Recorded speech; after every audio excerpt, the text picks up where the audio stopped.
this is a really good film. I saw it last night. Great. Really enjoyed it. Thank you. It's great you have Juliette Lewis as the lead.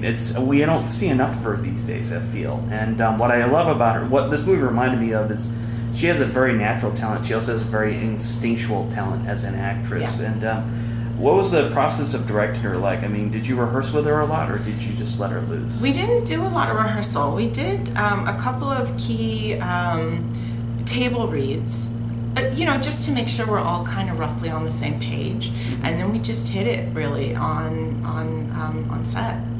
Great, yeah. It's just like she's very instinctual. It's like maybe the less rehearsal with her, the better. I guess it depends on the actress. I don't know. I think it depends on the director too. Like, because I've heard her do other interviews where she said in previous films they did a lot of improvising or something, but we didn't do that on this film. We stuck very closely to the script. Oh, okay.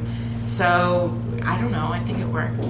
Yeah, no, it definitely worked. It's a lot of fun watching her. This is one of the best roles I've seen her do in a while. Oh, great! Thank you. Yeah, and in the production notes you write about how you've never done anything the way you've been expected to. Is how much of you would you say is in the character of Kelly? I mean, that's hard to say. I was attracted to this material because it's about, kind of a rebel who's like growing up. Right. And I think that's an interesting theme because as you become an adult, what do you rebel against anymore? You can really do whatever you want. So, Sure. Then your choices become about, these are the choices I made and these are the consequences of them. And I think sometimes what happens as adults, the consequences don't come until later and you don't realize it was a result of a choice you made. And you go, oh, wow, maybe I was on autopilot. Maybe I didn't properly consider that. Maybe this isn't the life I want. And I think that's why when you get to your late 30s, into your 40s, people go, oh my God, what happened? And that's what this is about. Yeah, definitely. I mean, it kind of reminded me of Neighbors, which came out this year with Seth Rogen and Rose Byrne. Yeah, just in the same. that's funny. That's a funny comparison. But I think you're right. Similar themes, just different, clearly different execution. Yeah, I mean, they're both newlywed, they're new parents, and they desperately want to seem as hip as the crowd living next door to them, and it's just, Right. It takes a while for them to sort of accept where they are in life, and they're just trying to figure that out too. But that reminded me of it when I was watching the film. And also the great thing about the thing I also liked is how the characters have different layers to them. Because at first, when they first appear on the screen, it's like, oh, he's going to be this kind of husband, or he's going to be that kind of a person. But as the movie goes on, they really unveil themselves. You get to see different sides of the characters. Yeah, I think that's definitely something that drew me to the script. And also that's something I really like to pay attention to in casting, that you're not doing one-note casting, that you're adding a layer, you're adding an angle or a nuance. Yeah, it definitely shows. And also, one of my favorite moments comes when Kelly's husband, she's in the bathroom and he tells her that he wants to help her, but he doesn't know how. And there's something very truthful to that moment.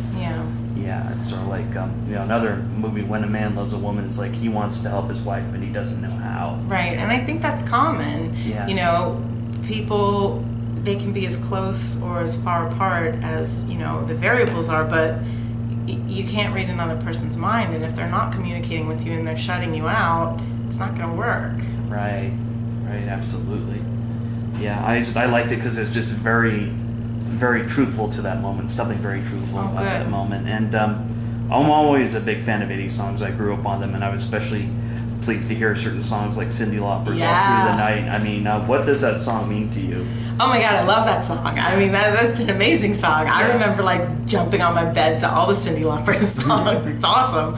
And it had the right energy and nostalgia and kind of hopefulness that I think was right for that moment. I'm really glad we got that song. That was very important to the film. Is it hard to get those kind of songs? Yeah, it is. It really is. You have, we had a great music supervisor, and we had producers who saw the value of it.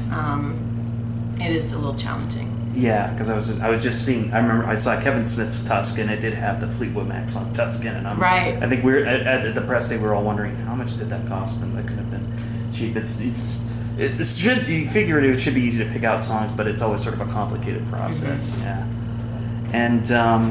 and also the other song, Bryan Adams' "Everything I Do." I know. That's the one Bryan Adams song that just won't go away. No, well, we needed that iconic, late 80s, early 90s prom song, and I think everybody that went to prom during those years has probably heard that song. Yeah. I'm more of a fan of like some of the stuff like Run to You or Somebody, but yeah, that's the one song that doesn't go away. Yeah. Also got to talk about Johnny Weston. He's really good here. Does a really good job.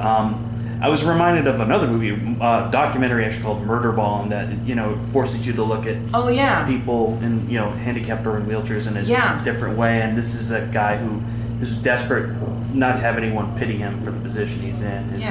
Is that something you were really trying to get across? Or? Absolutely. I mean, again, with the nuance of characters, it's important to me that each character is seen as a full, complete person, not a stereotype.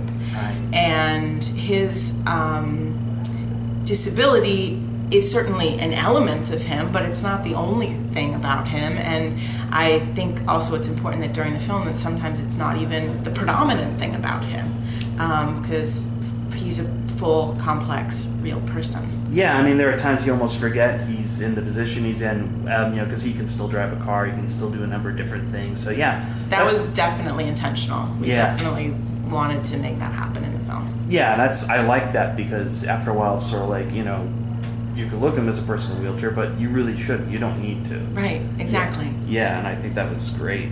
And then also one of the funniest things, I actually haven't seen it, but Sarah does.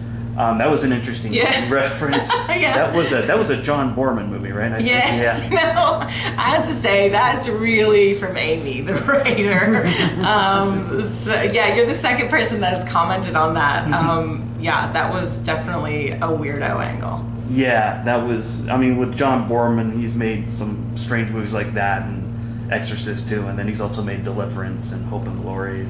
His career is always all over the place, and that was just interesting to point out there. And the movie ends in a way that I don't want to give too much away, but I was sort of expecting to see a little bit more with Johnny at the end, but I guess the key thing is at the end, Juliet's character, Kelly, and her husband can move on. Right. I think that's what it's about for everybody, really. Yeah. I think you get enough to know that everybody's going to move on in some way, fashion, or shape of their own making, but we don't know what that is exactly. Right. And then, were there any movies in particular that inspired the look of this film for you? Oh, God, that's interesting.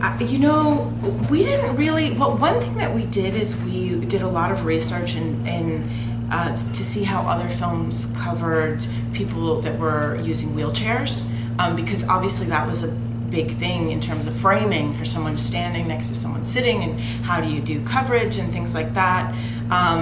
That's something we researched a lot. In terms of the look of the film,